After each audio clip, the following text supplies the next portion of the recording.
I hadn't planned to walk down that narrow alley that day.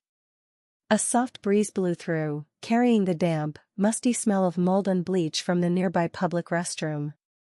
Suddenly, I saw a cat.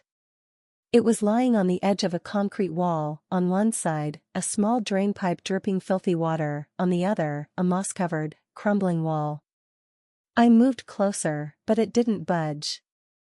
As I approached, its eyes met mine, not the wary eyes of a typical stray, but eyes that were pleading. It was skin and bones. Fragile. Its ribs were clearly visible beneath its matted fur. Every breath it took made its chest rise and fall like it was just one gasp away from collapse. I knelt down and pulled out a handful of dry food I always keep in my backpack. Normally, stray cats stay cautious, especially when injured. But not this one.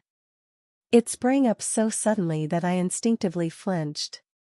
Hunger had wiped away all sense of fear. It ate like it hadn't seen food in days. I leaned in for a closer look. One of its front legs was swollen, clearly injured and likely left untreated for a long time. I couldn't begin to imagine how far it had dragged itself just to get here. There were dried blood stains on its fur as well. For a moment, I asked myself, what can I even do? Just one stray cat, among millions. But its eyes seemed to say, I've made it this far. Can you help me make it the rest of the way? I didn't think twice. My backpack was heavy. My house was over 10 kilometers away. I'd never cared for an injured cat before. Still, I wrapped it in my jacket, held it close to my chest, and began the long walk home.